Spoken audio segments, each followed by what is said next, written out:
But he did, and he lasted. I think he lasted about a week and a half.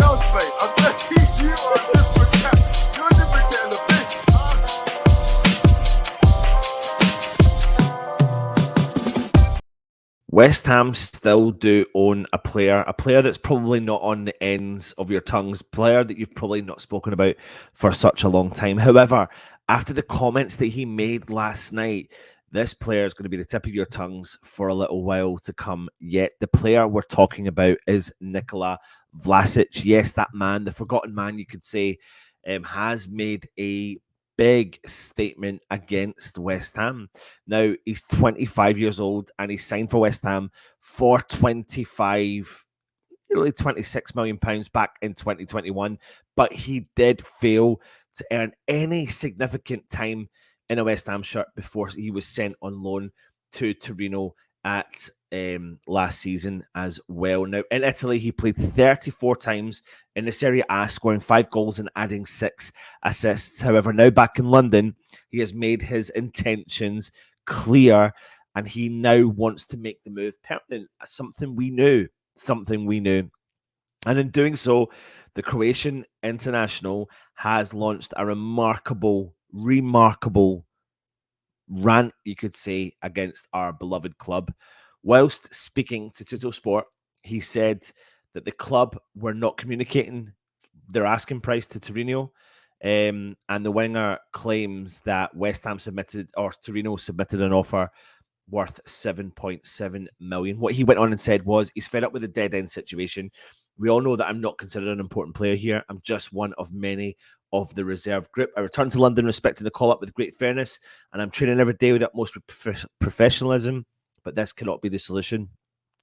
I've been telling you for 2 months that I want to play for Torino, that I no longer want to stay at West Ham under these conditions on the sidelines. He also declared that his family do not want to return to England. He said, my family never wants to go back to live in England. I'm not interested in evaluating other market hypotheses. If ever there were, your behaviour is incomprehensible. I know that Torino has already offered you €9 million for a long time, an important figure, respectable of my value and your needs, but you don't intend to negotiate with Torino. You repeat that it's not enough, but you still don't communicate to the Italian club what the right figure is in your opinion. I'm worried. I'll continue training with the great seriousness, but I cannot go on like this.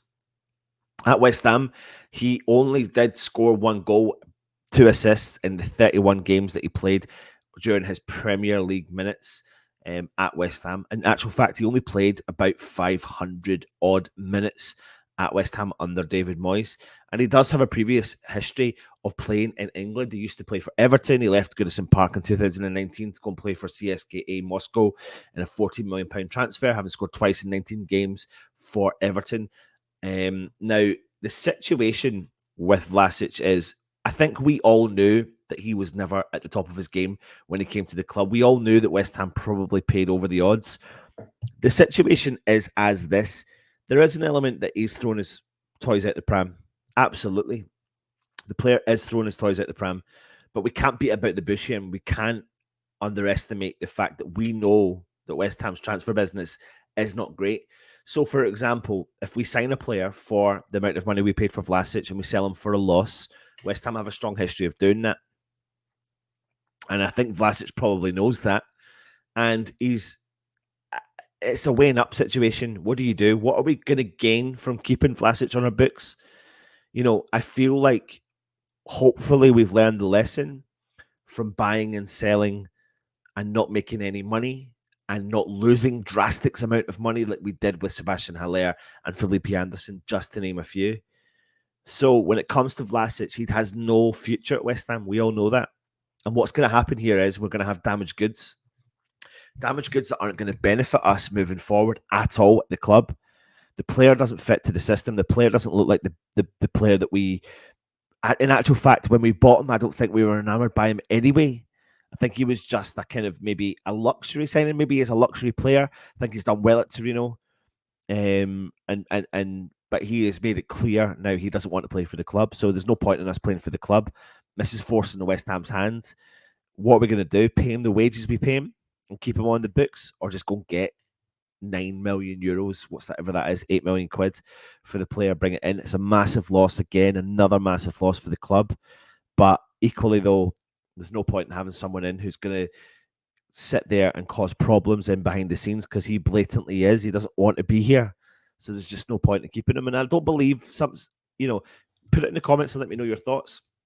I don't believe that you should succumb into the pressure of a player, because no player is bigger than the club. But if you've got a bad apple, what is the point in the situation? It's like West Ham had Dimitri Payet in the height of his career.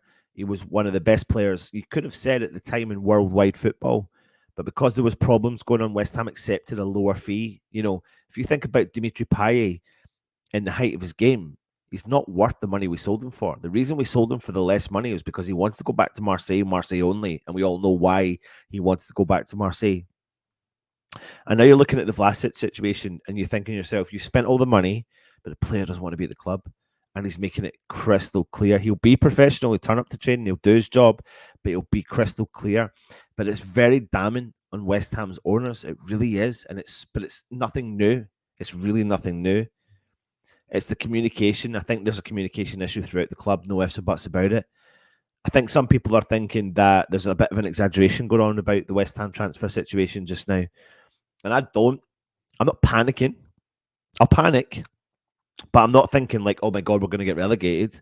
Because I do think there's enough in the tank there. And I think, when you think about the players that we've brought in, the ability that they've got, the injuries that they had, and if they can find form and stay fit, then that will add value to our squad. But there's no ifs and buts about it. You can't lose a player of Declan Rice's ilk and not replace. You can't lose someone like Lanzini and not replace. But it's not like for like. You need to add fresh faces. You need to add challenges. You need to progress the squad. So it's a repeating comment that I'm making week in and week out, day in and day out. That's all we're saying is we need to bring in some fresh recruits. And at this stage, within reason, if I look at the list of names that are on there, I probably would accept the quality that is on the list. We can push aside Harry Maguire, 20 million quid, low ball that one. But we all know that that's nowhere near, and we're never going to pay the money that Man United want for it. But when it comes to Vlasic, let's just get rid in the nicest possible way. Thank you for representing our club. You've not really given us your all or shown us what you're capable of, but it's time to move on. Bring in the money and move on from a player. You do not want a bad apple in this situation. Go back to Torino, tell him what you want, make a deal and get it done. Move him on. It's very damning, but it's every single year or every couple of years you see situations like this. We had the same situation with William Carvalho when West Ham tried to do a deal. You see the email that sent out from David Sullivan trying to lowball, trying to negotiate some crazy deals. And at the time where the club he was playing for were like, no, you can't do that. Like, that's not what we've asked for. So why are you coming in and saying what you want to say? So we need to get this situation sorted. There's obviously something going on behind the scenes, something from top to bottom. We need to get it sorted sooner rather than later. Put your comments in, let me know your thoughts on the Vlasic situation, and we will be back later on for a preview of the Stade Rennes game. Anyway, take it easy, everyone, and of course, come on, you Irons.